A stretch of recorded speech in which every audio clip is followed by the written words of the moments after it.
Saudações, camaradas, sejam bem-vindos ao canal. Eu sou o Felipe e essa é a nossa primeira aula da nossa série sobre cálculo. Essa série será um estudo do livro Cálculo Aplicado do Ron Lasson. Inicialmente, vamos fazer uma revisão de pré-cálculo, para compreendermos melhor o conteúdo de limites, derivadas e integrais quando chegarmos lá. Na aula de hoje falaremos sobre a reta de números reais, sobre a ordem e intervalos na reta, vamos resolver algumas inequações do primeiro e segundo grau e mostrar alguns exemplos aplicados à economia. Curta o vídeo e inscreva-se no canal para acompanhar as próximas aulas. A bibliografia utilizada nessa aula, assim como as sugestões, notas e citações, estão todas na descrição do vídeo. Podemos representar os números reais através da reta de números reais, também chamado de eixo das abscissas ou eixo X. A figura 1 mostra essa reta. Chamamos o ponto zero da reta de números reais de origem. A figura 2 mostra que há uma relação de correspondência biunívoca entre os números reais e os pontos da reta de números reais. Isso significa que cada ponto da reta de números reais corresponde a somente um número real, e cada número real corresponde somente a um ponto na reta de números reais. Os pontos utilizados na figura 2 são correspondentes a certos números reais, que podem ser expressos como razão de dois números inteiros, na forma de fração. Temos que menos 2,6 pode ser expresso como menos 13 sobre 5. 5 sobre 4 já está na forma de fração e menos 7 sobre 3 também está na forma de fração. 1,85 pode ser expresso como 37 sobre 20. Relembrando conjuntos numéricos, sabemos que o conjunto dos números racionais é constituído pelos quocientes entre dois números inteiros, ou seja, toda divisão de um número inteiro A por outro número inteiro B, sendo B diferente de zero, terá como resultado um número racional. Expressando em símbolos, temos que o conjunto dos números racionais é constituído pelo quociente entre A e B, tal que A seja pertencente ao conjunto dos números inteiros e B pertença ao conjunto dos números inteiros não nulos, ou seja, o conjunto dos números inteiros diferentes de zero, que é representado pelo símbolo do conjunto dos números inteiros e um asterisco. O conjunto dos números racionais é dividido em representações de decimais finitas e as decimais que se repetem infinitamente, as chamadas dízimas periódicas, como por exemplo, 1 sobre 2 é igual a 0,5, 3 sobre 4 é igual a 0,75 e 15 sobre 2 é igual a 7,5. Esses são exemplos de decimais finitas. Já 1 sobre 3 é igual a 0,33333 e assim continuamente. Ou seja, trata-se de uma dízima periódica. A barra acima do 3 significa que ela se repete infinitamente. Outros exemplos são 12 sobre 7, que é igual a 1,714285714285 e assim sucessivamente. Portanto, a barra está em cima do 714285, que é o número que se repete infinitamente. 7 sobre 9 é igual a 0,777 e assim até o infinito. Já o conjunto dos números irracionais é constituído por números decimais que não podem ser escritos como fração de numerador e denominador inteiros. Trata-se de números decimais não exatos, com representação infinita e não periódica, diferentemente do caso da dízima periódica, que faz parte do conjunto dos números racionais. Portanto, é preciso utilizar uma aproximação para representar um número irracional. Os exemplos mais comuns de números irracionais são raiz de 2, π e a constante de Euler. Raiz de 2 é aproximadamente 1,4142, π é aproximadamente 3,1415 e a constante de Euler é aproximadamente 2,7182 e assim vai. Vejamos a figura A3 que mostra a posição dos números irracionais na reta de números reais. Existem 9 tipos de intervalos na reta de números reais, que são divididos em intervalos abertos, intervalos fechados, intervalos que não são abertos nem fechados e intervalos infinitos. Vejamos primeiro os intervalos abertos. Se A é menor que x e x é menor que b, podemos representar como A menor que x, que é menor que b, ou seja, x está entre A e b. Portanto, x pode ser qualquer número que esteja entre A e b, ou seja, não inclui as extremidades de A e b. O conjunto dos números reais entre A e B é chamado de intervalo aberto entre A e B e é representado por A, B entre parênteses. No caso de um intervalo fechado, que é o intervalo que inclui as extremidades de A e B, será representado por A, B dentro de colchetes. E existem também os intervalos que não são abertos nem fechados. No primeiro caso, temos um colchete do lado do A e um parênteses do lado do B. Trata-se de um intervalo fechado à esquerda e aberto à direita. No segundo, temos um parênteses do lado do A e um colchete do lado do B. Trata-se de um intervalo fechado à direita e aberto à esquerda. Por fim, temos os intervalos infinitos. Temos o símbolo do infinito para representar o infinito positivo e o menos infinito para representar o infinito negativo. Como explica Larsson, esses símbolos não denotam números reais. Eles simplesmente permitem que você descreva condições ilimitadas de forma mais concisa. O intervalo entre menos infinito e A é um intervalo infinito à esquerda e aberto à direita, ou seja, os números que fazem parte do conjunto solução vão desde o infinito negativo até os números menores que A. Já o intervalo entre B e o infinito positivo é um intervalo infinito à direita e aberto à esquerda, portanto esse intervalo engloba todos os números maiores que B. O intervalo entre o infinito negativo e A com colchetes do lado do A, é um intervalo infinito à esquerda e fechado à direita, ou seja, o intervalo inclui todos os números menores ou iguais a A. É importante salientar que, no lado do infinito, sempre será um intervalo aberto e nunca um fechado, portanto, não se usa colchetes do lado do infinito. De modo semelhante, temos um intervalo entre B e o infinito positivo, em que há um colchete do lado do B, ou seja, trata-se de um intervalo infinito à direita e fechado à esquerda, incluindo todos os números maiores ou iguais a B.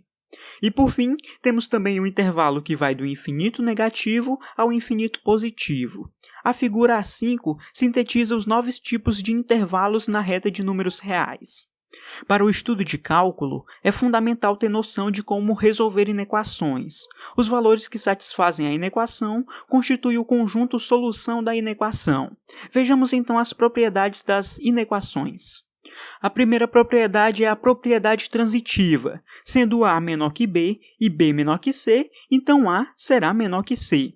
Você pode substituir por números para entender melhor. Com A igual a 1, B igual a 2 e C igual a 3, temos que, se 1 é menor que 2 e 2 é menor que 3, então 1 é menor que 3.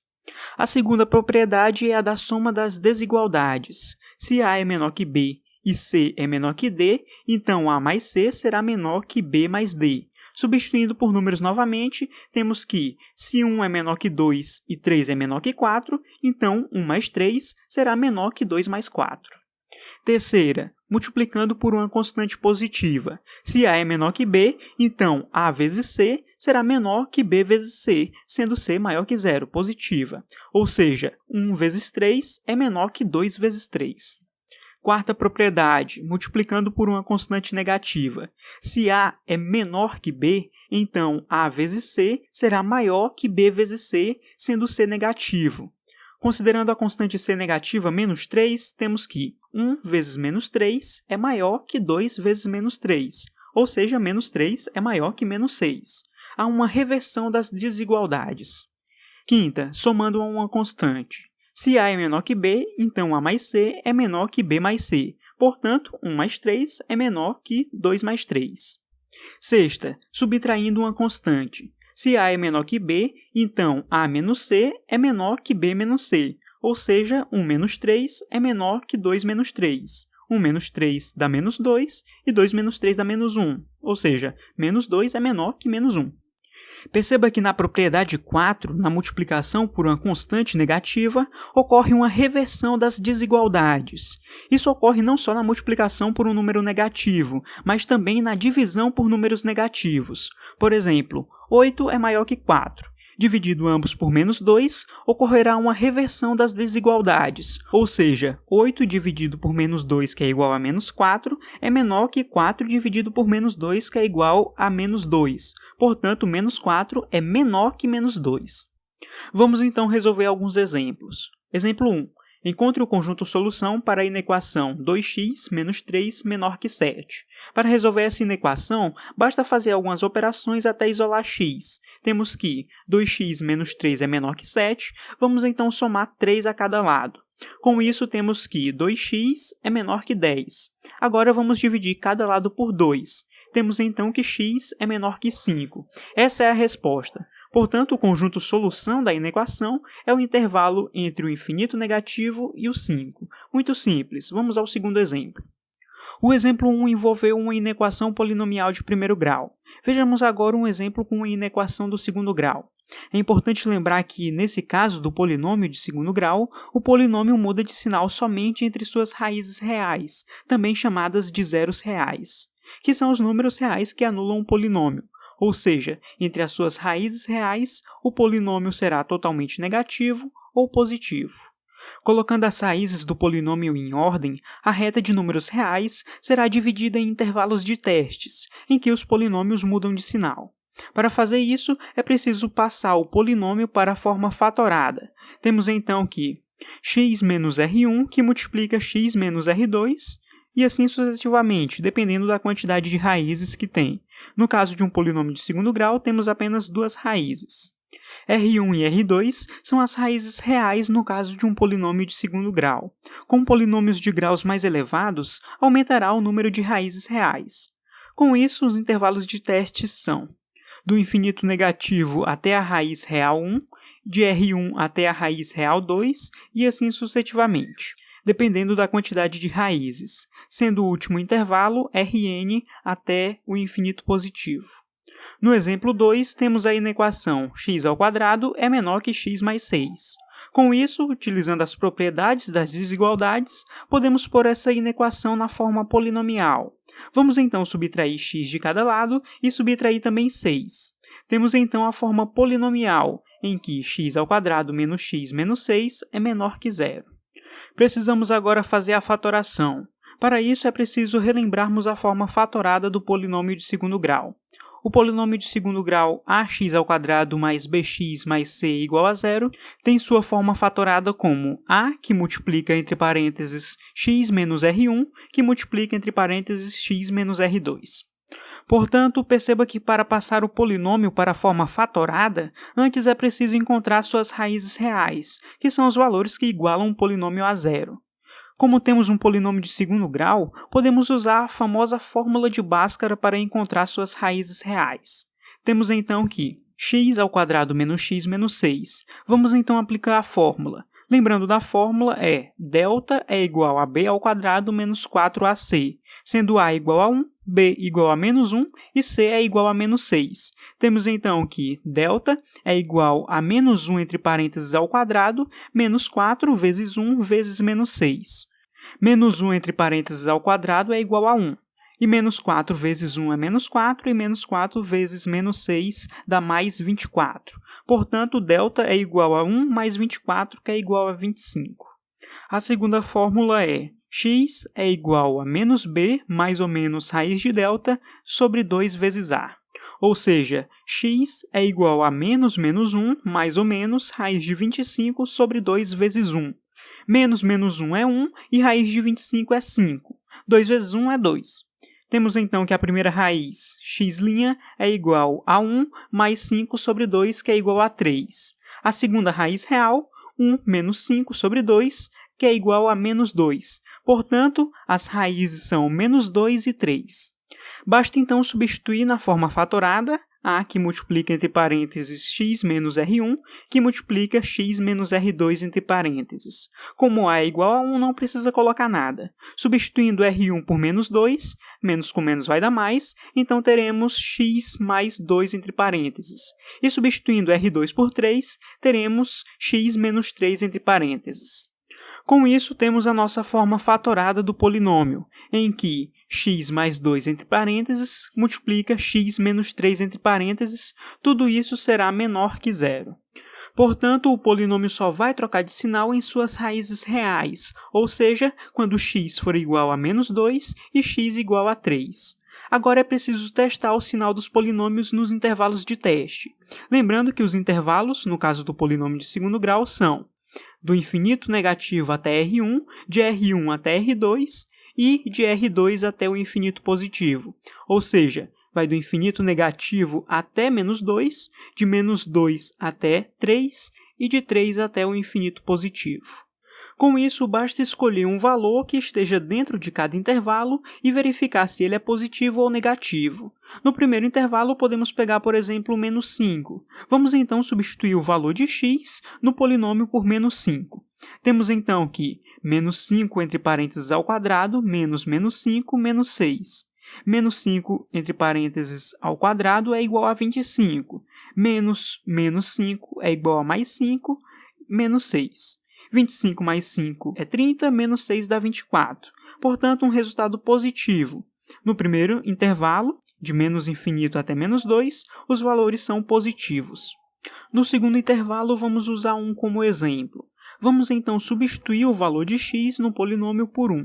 Temos então que 1 ao quadrado menos 1, menos 6. 1 ao quadrado é 1, 1 menos 1 dá 0, menos 6 dá menos 6. Um resultado negativo, ou seja, no segundo intervalo, entre menos 2 e 3, os valores são negativos. No terceiro intervalo, entre 3 e infinito positivo, vamos usar o 6. Substituindo o valor de x por 6, temos que 6 ao quadrado menos 6 menos 6. 6 ao quadrado é 36, menos 6 dá 30, menos 6 dá 24. Portanto, no terceiro intervalo, os valores são positivos.